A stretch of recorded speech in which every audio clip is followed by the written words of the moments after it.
আসসালামু আলাইকুম। সবাই কেমন আছেন? আশা করি সবাই ভালো আছেন। আজ আপনাদের জন্য নিয়ে এসেছি নতুন গল্পের নতুন পর্ব। আশা করি গল্পটি আপনাদের ভালো লাগবে। তাহলে চলুন শুরু করা যাক। পাগলিটা আমাকে খুব বেশি ভালোবাসে। বইয়ের ভালোবাসা প্রতিটা স্বামী আশা করে। তবে আমার বইয়ের ভালোবাসা কোন ধরনের বা কোন লেভেলের তা নিয়ে আমি এখনও ভাবি। হাসি কষ্টের এই ছোট্ট সংসারে সে আমার পুরোটা হৃদয় জুড়ে আছে। প্রেম করে বিয়ে করেছি। প্রেম করার সময়ও তার ভালোবাসা বুঝে উঠতে পারিনি। বিয়ের পরও এখনও পারিনি। আপনারাও কি আমার মতো কনফিউজ বউ নিয়ে? আমি তো পুরোই কনফিউজ। চলুন আজ আপনাদেরকে আমার বউয়ের ব্যাপারে কিছু জানাই। রাগ করলে সে কি করে আমার সাথে। আমার নাম মোহাম্মদ দেলোয়ার হোসেন রিপন।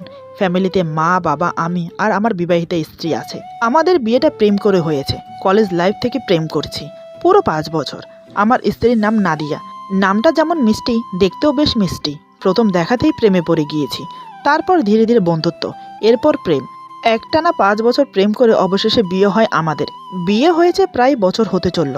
দুষ্ট মেয়েটার ভালোবাসা পেয়ে আমি খুব সুখে আছি। সুখে কাটছে আমাদের জীবন। আমার মা বাবাও ওকে নিজের মেয়ের মতো খুব ভালোবাসে। একদিন সকালে আমি ঘুমোচ্ছিলাম। আসলে কি বলবো, আমার ঘুমটা একটু ভারী। সকালের দিকে সহজে ঘুম ভাঙতে চায় না। এদিকে নাদিয়া আমাকে ডেকে ডেকে হয়রান হয়ে যায়। আজও তাই হলো। সে সকাল থেকে আমাকে ডেকেই যাচ্ছে, কিন্তু আমি ওঠার নাম নিচ্ছি না। এদিকে অফিসে যাওয়ার সময় হয়ে যাচ্ছে। নাদিয়া হাতে এক জগ পানি নিয়ে আবার ডাকতে আসে। নাদিয়া বলে, এই কি হলো? তোমাকে কখন উঠতে বলেছি, উঠছো না কেন? আমি ঘুমানোর ভান করে বললাম, নাদিয়া বলে, কি হলো, উঠবা নাকি সব পানি তোমার উপরে ঢেলে দেব? আমি বললাম, লক্ষ্মীটি একটু পরে উঠছি প্লিজ। নাদিয়া আর দেরি করলো না। জগে থাকা পানি পুরো ঢেলে দিল আমার উপর। আমি বললাম, ও মা গো, এটা কি করলা তুমি? নাদিয়া বলে, যা করেছি বেশ করেছি। আমি বললাম, এই তোমার মাথায় কি প্রবলেম আছে? নাদিয়া বলে, না তো। আমি বললাম, প্রবলেম না থাকলে ঘুমন্ত মানুষের উপরে কেউ এভাবে পানি ঢেলে দেয়? পুরো ভিজে গেছি। নাদিয়া বলে, তো কি করব শুনি? সেই সকাল থেকে এই নিয়ে 10 বার ডাকা হয়ে গেছে, কিন্তু তুমি ওটার নামই নিচ্ছ না। তাই পানি ঢেলে দিয়েছি, বেশ করেছি। এখন বোঝো ঠেলা। আমার প্রচুর রাগ হতে লাগলো। আমি রাগান্বিত হয়ে বললাম, তোমার মনে যা আসে তুমি তাই করবে। এসব আমার একদম পছন্দ না। এখন যা বলছি, আমার সামনে আর আসবে না। মেজাজটা খারাপ করে দিল। নাদিয়া বলে, তোমার অফিসে যাওয়ার সময় হয়ে গেছে। আমি বললাম, যাইতে বলছি না তোমাকে, এখান থেকে যাও। সে বুঝতে পারলো আমি রেগে গেছি। তাই মুখটা ভার করে কিছু না বলে চুপচাপ চলে গেল। পানি দিয়ে সত্যি আমাকে চুবিয়ে দিয়েছে। তাই রাগটা কন্ট্রোল করতে পারিনি। এখন নিজেরই খারাপ লাগছে। এইভাবে বলা ঠিক হয়নি। যাই, গিয়ে দেখি বউটা কি করছে। কারণ আমি ওর উপর 1 সেকেন্ডও রাগ করে থাকতে পারি না। ওকে যে আমি বড্ড ভালোবাসি। বিছানা ছেড়ে উঠলাম। চুপি চুপি রান্নাঘরে উকি দিলাম। দেখি মায়ের সাথে রান্না করছে। এই সেরেছে, মা আছে। এখন কি করি? তাই বাথরুমে চলে গেলাম। ফ্রেশ হয়ে টেবিলে এসে দেখি খাবার আগে থেকেই দিয়ে রেখেছে। তাই গিয়ে খেতে বসলাম। মা আছে, তবুও ওর দিকে একবার তাকালাম। ওর চোখের ভাষায় বলছে, আজ হবে তোমার জাদু। তাই আর না তাকিয়ে খাওয়াতে মন দিলাম। ভেবেছিলাম আজ তরকারিতে লবণ বা মরিচ বেশি হবেই। ঠিক তাই করেছে, মরিচ বেশিই দিয়েছে। আমি কৌশলে আম্মুকে জিজ্ঞেস করলাম, তোমার প্লেটে যে তরকারি আছে সেটাতে কি ঝাল লাগছে? আম্মু বলে, না তো, কেন? আমি বললাম, না এমনি। মনে মনে ভাবছি, বউ আমার কাজটা ঠিক করলো না। আমাকে যে তরকারি দিয়েছিল রাগে সেটাতে সব মরিচ ঢেলে দিয়েছে মনে হলো। ও জানে আমি ঝাল খেতে পারি না, আবার খাবার ছেড়ে উঠতেও পারবো না। তাহলে তো আরও রেগে যাবে। এখন তো তরকারিতে মরিচ বেশি দিয়েছে। এখন না খেয়ে উঠলে লাঞ্চের বক্সে লবণ মরিচ দুটোই বেশি যাবে। হায়রে কপাল, সহ করে খেয়ে উঠলাম। তারপর অফিসের জন্য রেডি হলাম। কিন্তু আমার বউটা একবারও কাছে আসলো না। দরজার কাছে গিয়ে মাকে বলে চলে এলাম। বউকে নিয়ে ভাবনায় থাকলে অফিসে এসে কি আর কাজেতে মন বসে? পাগলিটার কথা খুব মনে পড়ছে। একবারও ফোনও করলো না। প্রতিদিন কতবার ফোন দেয়। আহারে, একটু বেশি রাগ করেছে মনে হয়। এসব ভাবছি, হঠাৎ পাগলিটার ফোন আসলো। ফোনটা রিসিভ করলাম। সবসময় ফোন রিসিভ করার সাথে সাথে সালাম দেয়, কিন্তু আজ সালাম দিল না। সোজা বলে মা কথা বলবে। বলেই ফোনটা মাকে দিয়ে দিল। মা বলে, হ্যালো বাবা শোন। আমি বললাম, হ্যাঁ মা বলো। মা বলে, আমি আর তোর বাবা তোর বড় বোনের বাসায় যাচ্ছি। ওদের বাড়ি থেকে বারবার ফোন করছে। আমি বললাম, আচ্ছা যাও, আর ভালোভাবে যেও। মা বলে, তুই তাড়াতাড়ি বাসায় চলে আসিস কেমন? বৌমা একা বেশিক্ষণ থাকতে পারবে না। আমি বললাম, ওকে। এই বলে ফোন রেখে দিলাম। বিকেল 5টায় অফিস থেকে বের হলাম। হঠাৎ আমার এক কাছের বন্ধু সাদিকের সাথে দেখা হয়ে গেল। বন্ধুকে পেয়ে ভুলেই গেছি যে বাসায় যেতে হবে। হাজার হলেও বন্ধু বলে কথা। তারপর আবার অনেক দিন পরে দেখা। গল্প করতে করতে কখন যে 7টা বেজে গেছে বুঝতেই পারিনি। এরপর বন্ধুর কাছ থেকে বিদায় নিলাম। বাসায় আসার সময় মনে হলো, আজ তো মা আমাকে তাড়াতাড়ি আসতে বলেছিল। আমার পাগলি বউটা তো একাই আছে, না জানি কি করছে।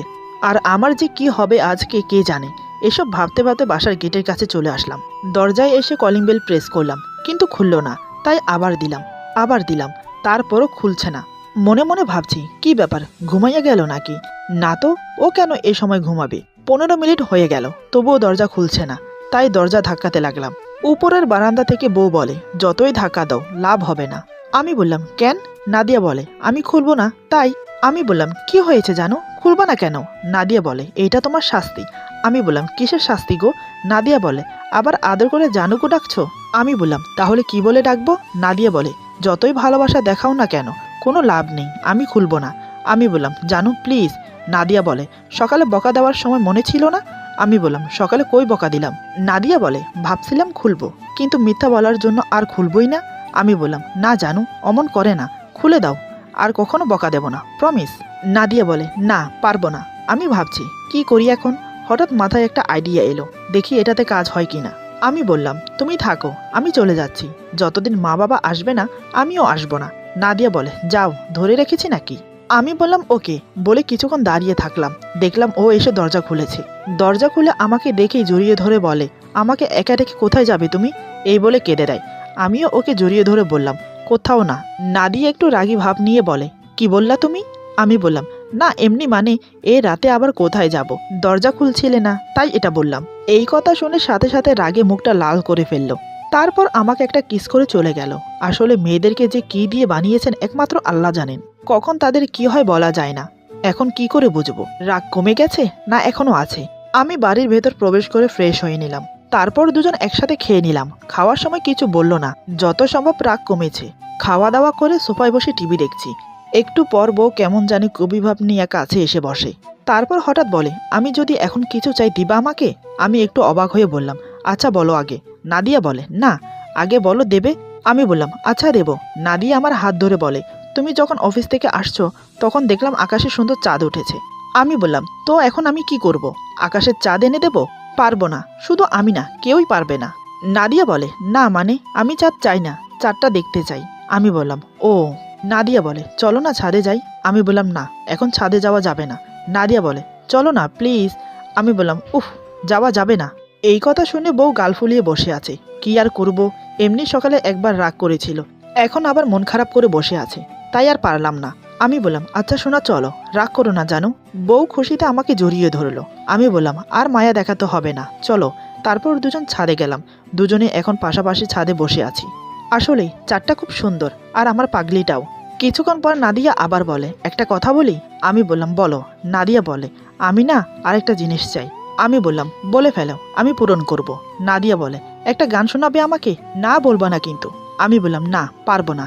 নাদিয়া বলে, পারতে হবে, না হলে এক ধাক্কা দেব আর ছাদের নিচে চলে যাবে। আমি বললাম, ও মাইয়া গো, এ কিটা কইবা?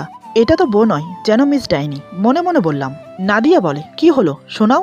আমি বললাম, নাদিয়া বলে, আচ্ছা শুরু করো। আমি বললাম, আরে ভাই, টিকাটলির উপর নাকি হল খুলেছে, সেখানে নাকি আমার বউ ফিল্ম দেখেছে।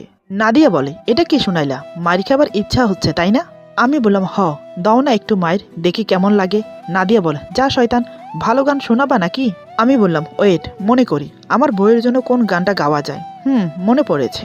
আজ তোমার মন খারাপ মেয়ে, তুমি আনমনে বসে আছো, আকাশ পানে দৃষ্টি উদাস, আমি তোমার জন্য এনে দেব মেঘ। দেখলাম পাগলিটা মন দিয়ে আমার কাঁধে মাথা রেখে গান শুনছে। পাগলিটা খুব ভালোবাসে আমাকে, আমি বাসি না তা না, আমিও ভালোবাসি বলেই ভালোবেসে বিয়ে করেছি তাকে। অনেক সুখেও আছি আমরা। গান শুনতে শুনতে পাগলি বউটা ঘুমিয়ে পড়েছে।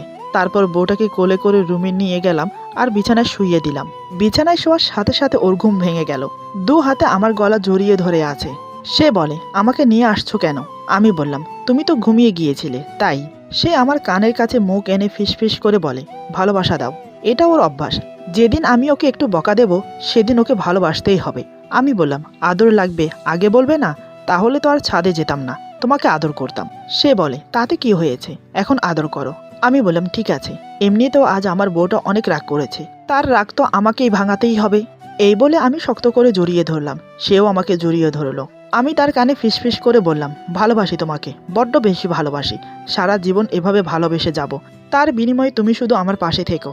নাদিয়াও আমাকে জড়িয়ে ধরে বলে, আমিও তোমাকে ভালোবাসি। তারপর দুজন একে অপরকে আদর দিয়ে ভরিয়ে দিতে লাগলাম।